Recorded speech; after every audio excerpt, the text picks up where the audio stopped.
এই বাচ্চাটার মুখের দিকে তাকিয়ে, এই যে এর ঘাড় নড়াতে পারছে না, হাত তুলতে পারছে না, মুখ দিয়ে খেতে পারছে না, যে মুখের মধ্যে পাইপ দিয়ে ওকে খাওয়াতে হচ্ছে নাক দিয়ে, এবং অক্সিজেন লাগানো আছে। দিদি নমস্কার। হ্যাঁ নমস্কার। ভালো আছেন? এই আছি। বলছি এর নাম ঋতিকা তাই না? ঋতিকা। হ্যাঁ, আপনি আমাকে ফোন করেছিলেন।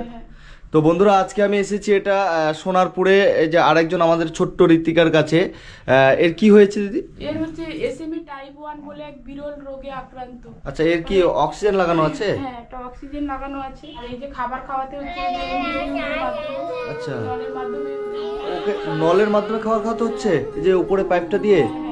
আচ্ছা আচ্ছা আচ্ছা, এমনি মুখ দিয়ে খেতে পারছে না? গিলে খেতে মানে এদের সমস্যা হয় আর কি, যত দিন যায় মানে এদের গিলে খেতে সমস্যা হয়, ফুসফুসকে আক্রান্ত করে। আচ্ছা, নিউমোনিয়া হয়ে গিয়ে শ্বাস প্রশ্বাসের প্রবলেম আসার জন্য এখন অক্সিজেনের মাধ্যমেই ওকে আমরা বাড়িতে রেখেছি। অক্সিজেন খুলে দিলে ও হাঁপিয়ে যাচ্ছে, ও আচ্ছা তাহলে প্রবলেম হচ্ছে, মানে অক্সিজেনটা খুলে দিলে ওর শ্বাস নিতে কষ্ট হচ্ছে, হাঁপিয়ে যাচ্ছে। তো আপনারা কতদিনে বুঝতে পারলেন এই ওষুধটা হচ্ছে? 4.5 মাস যখন বয়স ছিল সেই সময় মানে ওর ঘাড়টা শক্ত হচ্ছিল না, আর হচ্ছে পা তুলছিল না, বাচ্চারা এরকম পা তুলে খেলা করে সেরকম করছিল না। তখনই ডাক্তারবাবুকে জিজ্ঞেস করি, ডাক্তারবাবু ওর বয়সে যারা যারা হয়েছে তারা তো সবাই বলছে ওদের প্রায় ঘাড় শক্ত হয়ে গেছে, পা তুলে সবকিছুই করে যেটা দেখেছি আমরা, কিন্তু ও তো সেটা করছে না। তখন ডাক্তারবাবু বললো তাহলে তো এটা চিন্তার বিষয়, তাহলে আপনাদেরকে একটা টেস্ট করতে হবে। আচ্ছা, বলে উনি হচ্ছে এই এসএমএ বলে এই জেনেটিক টেস্টটা করতে দেন আর কি। ও, তো এবার আমি শুনলাম এই ইনজেকশনটা করতে হলে প্রচুর টাকার দরকার, মানে 16 কোটি টাকা, যে টাকা আমরা মানে কোনোদিন চোখে দেখিনি। তো আপনারা কি টাকা ফান্ডিং করছেন? টাকা কি হচ্ছে? টাকা উঠেছে? কেউ হেল্প করছে? হ্যাঁ, আমরা হচ্ছে ক্রাউড ফান্ডিং হয় ইমপ্যাক্ট গুরু, ওখানেই আমরা ওর নামে ক্রাউড ফান্ডিং হচ্ছে। সাপোর্ট হৃদিকা বলে স্ক্যানার দেওয়া থাকছে, সাপোর্ট হৃদিকা ইমপ্যাক্ট গুরু লেখা থাকছে, তার মাধ্যমেই আমরা ক্রাউড ফান্ডিংটা করছি। তো একে ইনজেকশনটা কতদিনের মধ্যে দিতে হবে? এর বয়স তো 9 মাস হয়ে গেল, 2 বছরের মধ্যেই একমাত্র এই ভ্যাকসিনটা দেওয়া যায়, 2 বছর পেরিয়ে গেলে আর এই ভ্যাকসিনটা দেওয়া যায়। এর বয়স এখন কত? এর বয়স এখন হচ্ছে 9 মাস বয়স। তো এই বাচ্চাটার বয়স হচ্ছে এখন 9 মাস, এর নাম হচ্ছে ঋতিকা। তো একে একটা ইনজেকশন করতে হবে, যে এর ঘাড় নড়াতে পারছে না, হাত তুলতে পারছে না, মুখ দিয়ে খেতে পারছে না, যে মুখের মধ্যে পাইপ দিয়ে ওকে খাওয়াতে হচ্ছে নাক দিয়ে, এবং অক্সিজেন লাগানো আছে। তো বাচ্চাটা খুবই একটা বড় রোগে আক্রান্ত হয়ে গেছে, যেটা ওনারা মানে অসহায় হয়ে গেছে, ইনাদের মুখের দিকে তাকানো যাচ্ছে না। এই দিদি অনেক দিন ধরে আমাকে ফোন করছে। তো যাই হোক, আমি অসুস্থ ছিলাম বলে আমি আসতে পারি নাই।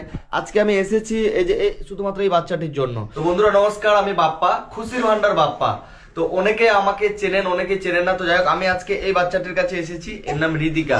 একে এমন একটা ইনজেকশন দিতে হবে যেটার দাম হচ্ছে প্রায় 16 কোটি টাকা, যে টাকা আমরা কখনো চোখেই দেখিনি, মানে আমি তো দেখিনি।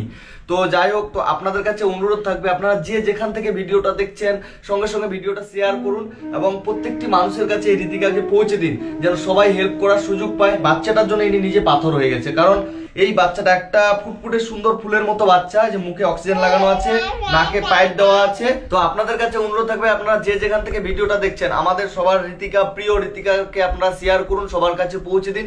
মোট 16 কোটি টাকার দরকার।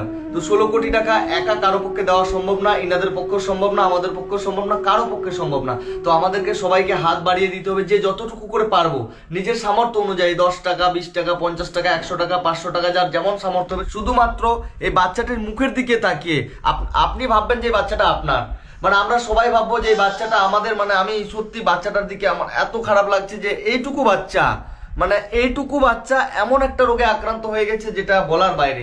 মানে এ এখনো পৃথিবীর বলতে কিছুই বলতে শেখেনি, মানে পৃথিবী কি, মানে দুনিয়াটা কি এ জানে না।